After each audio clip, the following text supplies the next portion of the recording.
Bonjour à tous et ravi de vous retrouver ce matin pour que nous puissions parcourir ensemble les principales unes à kiosque au Cameroun. Ouvrons le bal des journaux de ce matin avec le journal Repère qui a sa grande une, titre Philémon Zozamé, apôtre de la lapidation. D'après le commentaire qu'en fait le journal Repère ce matin, à l'heure où la qualité de service se dégrade dans les télécommunications, le patron de la régulation se signale davantage par des dépenses somptuaires.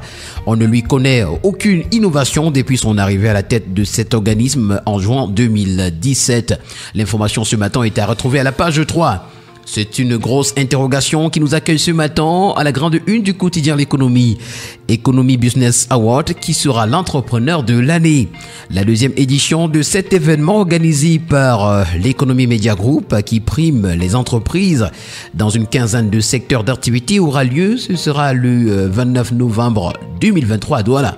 En lice, Samuel Foyou, Albert Quinche, Kat Fotso et Jacqueline Dogmo seront également primés le meilleur entrepreneur camerounais de la diaspora et l'entreprise de l'année. Aussi, un prix spécial du jury sera décerné. L'information au complet ce matin est à retrouver des pages 4 à 5.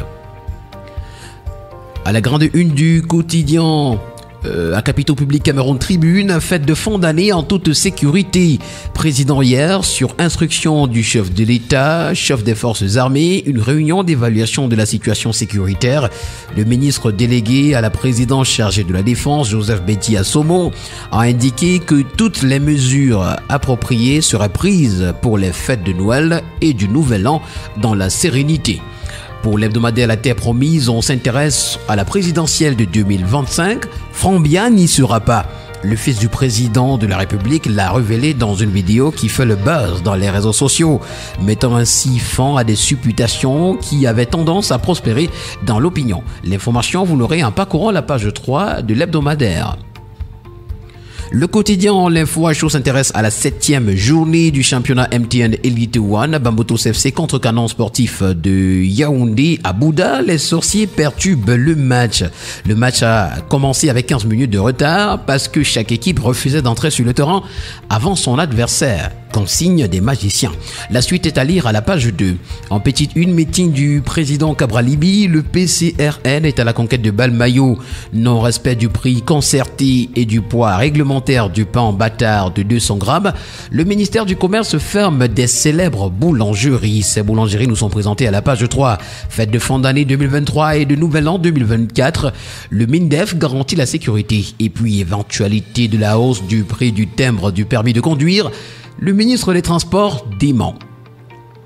Le journal Le Drapeau pour sa part ce matin parle de l'Internet à haut débit et nous renseigne que Starlink d'Elon Musk arrive au Cameroun. Starlink, la société d'Elon Musk spécialisée dans la connectivité par satellite, a annoncé son intention de lancer son service Internet haut débit au Cameroun en 2024. Cette initiative vise à résoudre les problèmes d'accès limité à Internet dans les régions mal desservies du pays, contribuant ainsi à réduire la fracture numérique en Afrique. Pour le quotidien Econews, on parle du premier sommet économique Saoudo-Afrique, adoption d'une feuille de route. Sous l'invitation de Sa Majesté Salman bin Abdulaziz Al Saoud, roi d'Arabie Saoudite, et du prince héritier et premier ministre Mohamed bin Salman, le Cameroun s'engage aux côtés des autres pays africains dans une rencontre historique axée sur le développement de l'agriculture, de l'éducation, de la santé et de l'assistance humanitaire. Découvrez ce que cela signifie pour le Cameroun dans le décryptage que vous propose à la page 3 le quotidien Econews. On parle également de coopération ce matin à la grande une du journal Innovation, mais cette fois-ci entre le barreau du Cameroun et le JICAM. Tawamba va créer un fonds d'aide pour les jeunes avocats. À la grande une du bi-hebdomadaire Le Point, pêche, élevage, industrie animale, taïga, le péril. D'après le bi-hebdomadaire Le Point ce matin, gâté par la nature, le Cameroun aurait pu s'éloigner de la menace de l'insécurité alimentaire en s'autonomisant dans la production halieutique et animale. Mais le pays ploie toujours dans une importation abondante des produits de mer et de la viande bovine. Les différents ministres qui se succèdent à la tête de ce département ministériel semblent présenter la même maladie, l'inertie. Dr Taïga, malgré son apparente jeunesse, s'inscrit davantage dans ce registre, nous renseigne ce matin en page 11, le bi-hebdomadaire Le Point. Campagne cacaoyère 2023, Baga Tangana, indice 2015. Et puis série Colcase, famille Pondo. Toutes ces informations, vous les retrouverez en parcourant les colonnes du bi-hebdomadaire Le Point. À la grande une du quotidien Nouvel Horizon ce matin, on parle de la santé. Ça roule pour la couverture santé universelle. Le ministre de la Santé publique, le docteur Manaouda Malachi, a procédé à la remise de matériel roulant aux représentants des 5 régions concernées par la phase 1 de la couverture santé universelle au Cameroun. La nouvelle expression ce matin qui parle de bataille de succession s'interroge. Pourquoi bien se tait? Le docteur Aristide de Mono, qui analyse les affrontements musclés dans le sérail, en vient à se demander si effectivement le Cameroun est encore gouverné par le président de la République. C'est à retrouver ce matin en page 2. En page 5, affaire Martinez-Zogo, le dossier avance. Effervescence politique, 40 nouveaux partis politiques légalisés et puis catastrophe de Bankomo, les rescapés de la tourmente nous sont présentés à la page 4. À la grande une du quotidien Mutation ce matin, Kames cogite à Yaoundé. 102 candidats, dont 30 Camerounais en lice dans 5 spécialités au concours d'intégration qu'accueille le Cameroun. Le ministre d'État en charge de l'enseignement supérieur invite les postulants à exceller à la page 3.